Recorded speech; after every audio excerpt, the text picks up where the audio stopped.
Who is the stereotypical entrepreneur of a successful knowledge-intensive firm? Close your eyes. Form a mental picture. Did you think of Steve Jobs? Or maybe Elon Musk? Did you picture a lone genius, a man or a woman with extraordinary capabilities, sharp analytical skills, and a clear vision? If you did, you're wrong. The typical entrepreneur is not alone. The typical entrepreneur is a team. 2, 3 individuals who come together with the intention to transform an idea into a product or service. So what makes the difference between individuals and teams? Well, anyone who's been part of a team knows that working in a group is different from working alone. In fact, evidence from team research are clear. Teams, compared to individuals, are likely to be more risk-averse, more greedy, better at making decisions, and more committed. And because confidence, risk management, competition, greed, uncertainty, decision-making, and commitment are central ingredients in the making of a successful venture, it does make a whole lot of sense to understand how they play out in the context of a new venture team. In this lecture, I will talk about what a typical entrepreneurial team is and what it is that they do. I will talk about size, because size matters for the team. I will explain why new venture team members are so often each other's clones. They are more likely to be alike than to be different. I will talk about the paradox of working in a new venture team, how the same conditions that make the team strong can easily become a liability. And last but not least, I will talk about why a few simple rules of thumb can help the team balance the need for structure with the need for flexibility in play. My name is Anna Brattström. I work as a researcher and lecturer at Lund University Sten K. Jansson Center for Entrepreneurship. As you might have guessed by now, the focus of my research is new venture teams. Only 10% of all new venture teams have more than 3 members when they are formed. This makes new venture teams smaller than most professional teams, such as the one we find in established organizations, or such as the ones that we find in sports arenas, such as this one. And size matters. In a small team, information flows smoothly, coordination is easy, and members can be in constant interaction with one another. A large team, in contrast, requires routines, structures, leadership, role division, hierarchy to function. Over time, implementing that types of routines is crucial also for a new venture, but when the team is formed, it is typically so small the team members can go in and out of each other's roles and responsibilities. So most teams have 2 or 3 members. And also here we find an important difference. In a team of 2, there cannot be a majority vote. In a team of 3, 2 members can easily gang up against the third. They can form a majority and they can challenge the status of the third. Therefore, the dynamics of how decisions are made in a team of 3 is different from a team of 2. A team of 3 is also more resilient than a team of 2. A triad will survive even if one member leaves. A triad member can mediate if 2 others are in conflict, keep them together, and thereby create a much stronger team. So keep this in mind if you form a team. Are you looking for a close diet, or are you looking for a resilient triad? Selecting a new venture team is like finding a partner before there were online dating apps. You know, we go looking in our close network. We go looking among our friends, among our work colleagues, among former partners. And in this way, we are likely to end up with someone who we know very well from before. This is different from a professional sports team, where team members are drafted into the team, transparently available on a global market. It's also different from most teams in established organizations, which are put together by seasoned executives who carefully select team members from a larger pool of resources. A new venture team, in contrast, is likely to be formed among friends, among former colleagues, often between spouses, or actually members of the same family. Because new venture teams are formed through personal networks, new venture team members are usually much alike. They have the same education, they come from the same country, they have the same socioeconomic background, they watch the same TV shows on Netflix, and they go to the same bar on the weekends. Their kids go to the same school, and they buy their clothes in the same store. They also know each other well. They know each other's families. They know each other's habits. They know each other's humors. They know where they come from, and they know where they are headed. Being each other's clones, that's a double-edged sword. On the positive side, it makes the team strong and resilient. New venture team members, they are very likely to trust one another. They are likely to understand one another. They are likely to feel safe in each other's company. And feeling safe in a group, that's fundamental, because it's only when we feel safe that we are able to take risk, to put forward that crazy idea, to challenge one another, and to think out of the box. On the negative side, being a team of clones makes the new venture team narrow-minded.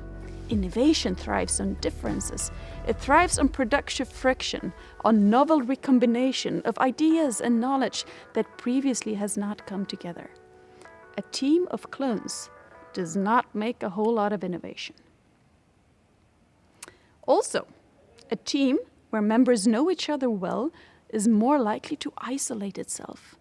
And isolation for a startup with growth intentions, that's a straight road to disaster. If isolated, the team can never gain the customer input, the supplier relationship, the investor relationships that it so desperately needs when transforming this fluffy idea into a tangible and viable product. So we're left with a dilemma, a paradox. On the one hand, we should form teams with friends, family, and colleagues, because it creates the bonds and the trust necessary to jointly explore a novel opportunity. On the other hand, we should form teams with strangers to prevent isolation, to encourage knowledge exchange, and to enjoy some productive friction. So how do we deal with this double-edged sword? Should entrepreneurs challenge themselves? Should they seek relationship outside their trusted domain? Or is it better to go out on the online dating market and find a partner? A few research studies have actually tried to explore this question. Studies have found that similar teams, that is teams of clones, they underperform in the long term, but they perform very well in the short term.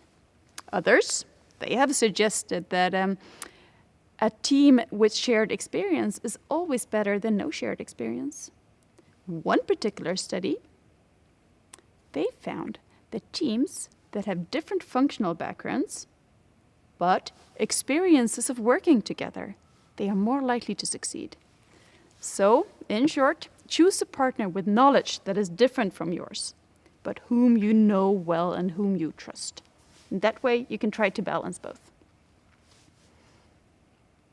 So what is it that the new venture team do? Well, they're creating an organization. That is what they do. They create an organizational entity through which they can turn their ideas into products and services. And establishing an organization, that's essentially about three things: setting goals, forming routines, establishing structure. So let's look at one in each of these activities. Setting goals. Well, goals, they are important. Goals create mission, they create vision, they provide direction for a startup. Goals, they direct attention, they help prioritization, and they determine the speed and the effort through which work gets done. So what complicates goal setting in a team? Well, first of all, members might have different goals. One team member might be looking for a quick exit. Another team member might want to build an empire that lasts for the longer term. Whereas one member might want to build a multinational company. For another team member, avoiding the straitjacket of working in a multinational organization might just have been why she joined the startup in the first place. And working in a team where goals are not aligned, that's difficult. So therefore, an important part of what the new venture team does is to set, evaluate, and revise goals over time. This process is easier if you have a shared identity, common values, strong unity of the team. And as we just learned, because team members often go way back in their interpersonal relationships, a shared identity, common value, and strong unity is exactly what they have in abundance. Goals, however, they're not enough unless the team also finds a way to work that allow them to achieve their goals. In research, we call that organizational routines, the everyday practices or ways of working that helps the team get things done.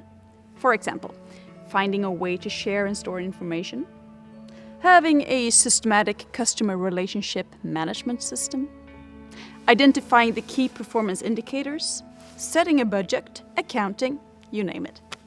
In the beginning, there is nothing. And an important part of what the team does is establishing something, a way of working that brings them closer to achieving their goals. So, what seems then to work for new venture teams? Unfortunately, there is very little systematic research here. I promise you, we are working on it. Too much structure seems to be bad. At one point, upholding the structure just takes more time than it saves for the team. With too little structure, that's equally bad. With no structure, the team has no systematic way of following up on its performance, and hence it cannot learn from mistakes. For many teams, something that we call minimal structures has proven very, very useful. Minimal structures are heuristics, a few carefully selected rules of thumb that help guide decision-making and coordination, but that also gives enough leeway for flexibility and play. For example, the team can decide to prioritize long-term growth over short-term gains. They can decide to never pursue an idea for more than 2 months, unless there is positive feedback from real customers. They can decide to always make decisions based on consensus, or for that matter, to never go to bed angry. Those are simple heuristics, rules of thumb that simplify collaboration and maintain the team for a direction forward. So far, we have learned 3 things.